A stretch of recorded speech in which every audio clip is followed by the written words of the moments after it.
wabarakatuh.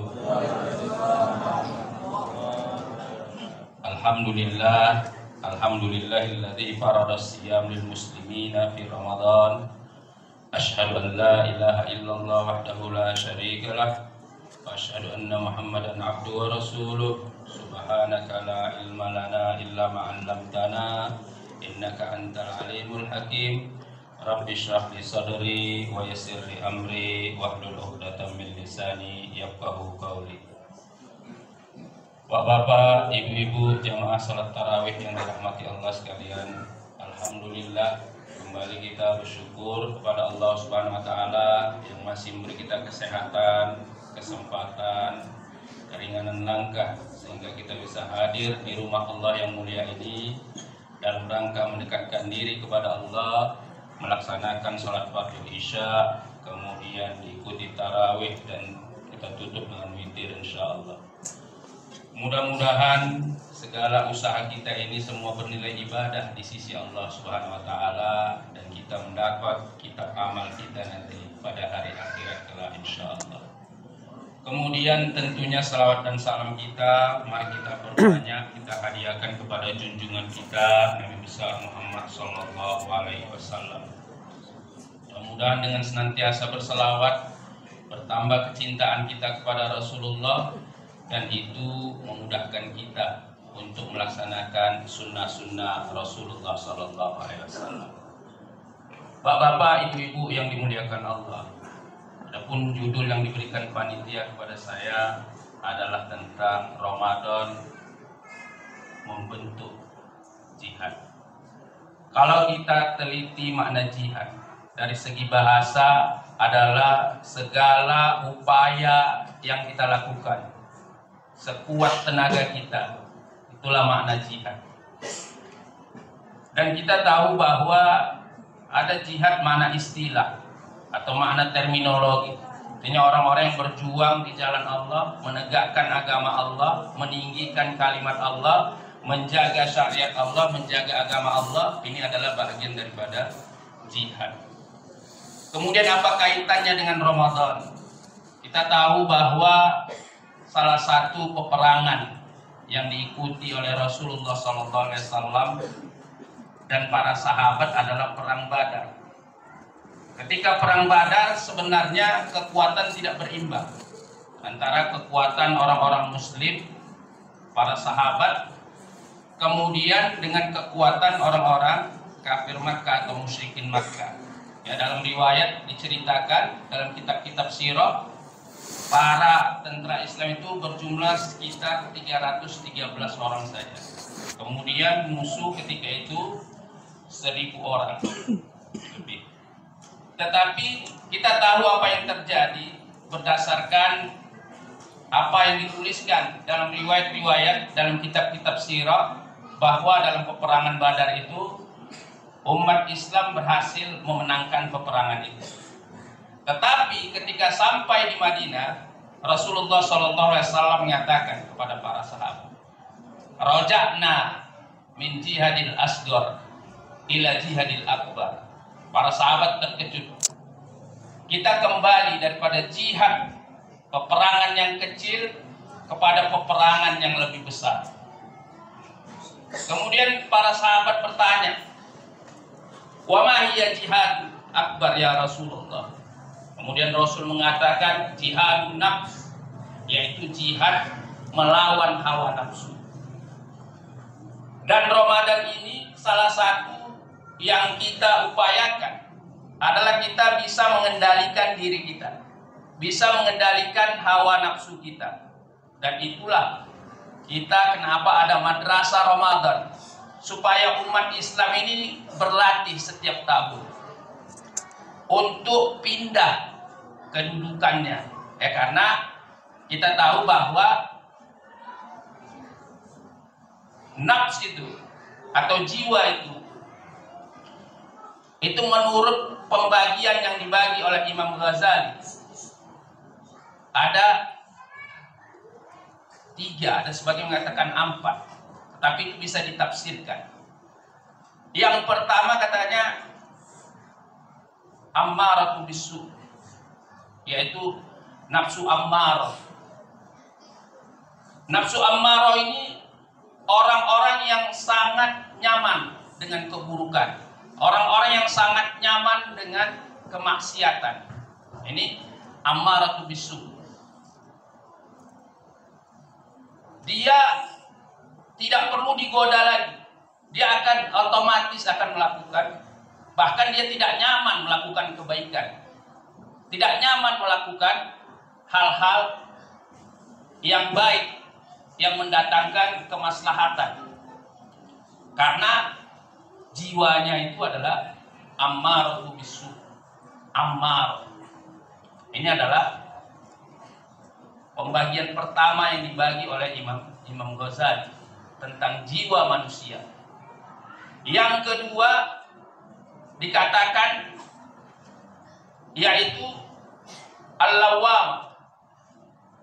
Nafsul lawwamah ini adalah yang selalu terjadi pertarungan di dalam dirinya antara melakukan kebaikan, melakukan kemaslahatan, dan melakukan kemaksiatan.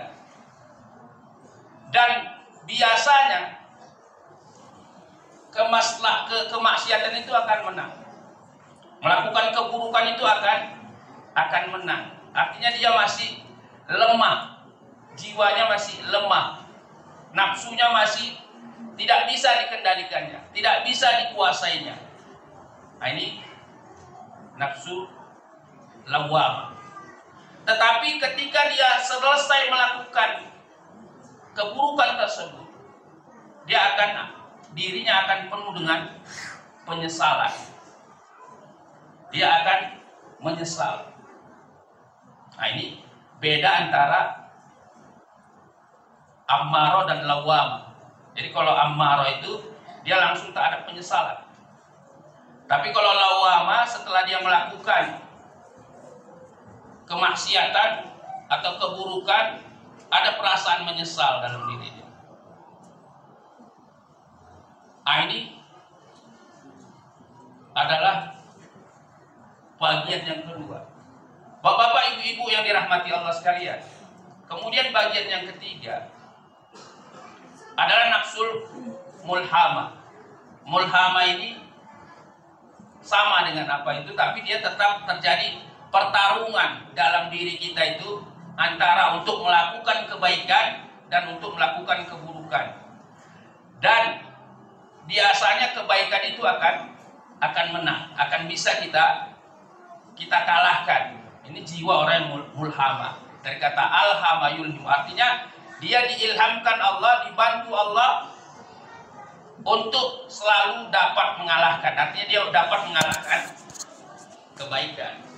Umpamanya kita dalam suasana Ramadan, yang ketika siang terik antara membaca Quran dengan umpamanya menonton umpamanya Instagram apa dan lain sebagainya lah, ya.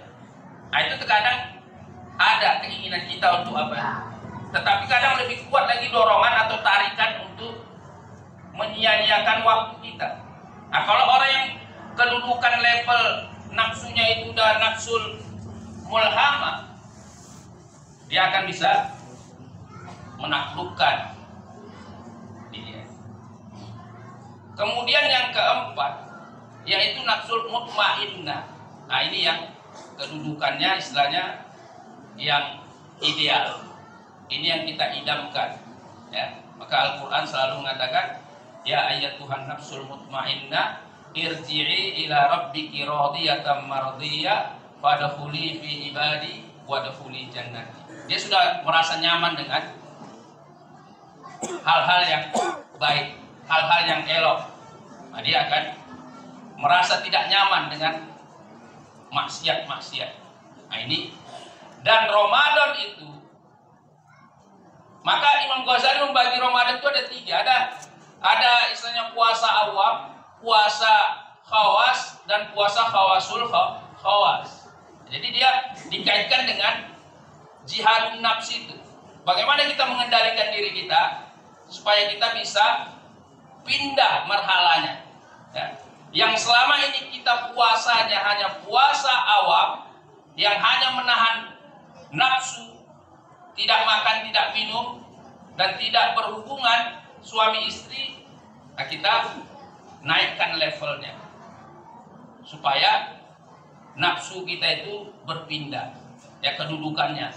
Jangan sampai kita itu masih tetap di apa? Di takung yang sama. Maka kita perlu latihan Ramadan ini.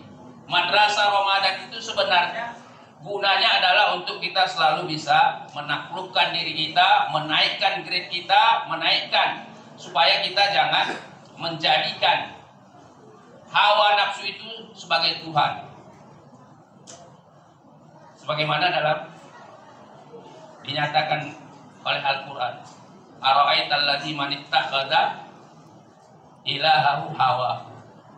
Tidakkah kamu lihat orang-orang yang menjadikan hawa nafsunya sebagai Tuhan? Artinya dia tidak bisa mengontrol, tidak bisa menaklukkan hawa nafsunya itu. Maka dengan Ramadan ini kita berharap supaya kita bisa melatih diri kita untuk jiwa kita ini, nafsu kita ini bisa kita taklukkan. Paling tidak kita di malhamah. Kadang melakukan kebaikan, kadang melakukan keburukan. Tapi ketika kita melakukan itu ada penyesalan yang sangat mendalam. Artinya kita masuk ke makam taubat dan istighfar. Dan itulah yang selalu yang harusnya kita amalkan, yaitu selalu beristighfar supaya kita menjadi hamba-hamba Allah yang ada manfaatnya Ramadan bagi kita. Dia bukan hanya Ramadan yang bersifat rutinitas, ya, punya nilai membentuk diri kita, membentuk jiwa kita, membentuk supaya kita, mengarahkan kita untuk mudah melakukan kebaikan, mudah melakukan hasanah. Dan inilah tujuan Ramadan, untuk kita lalui.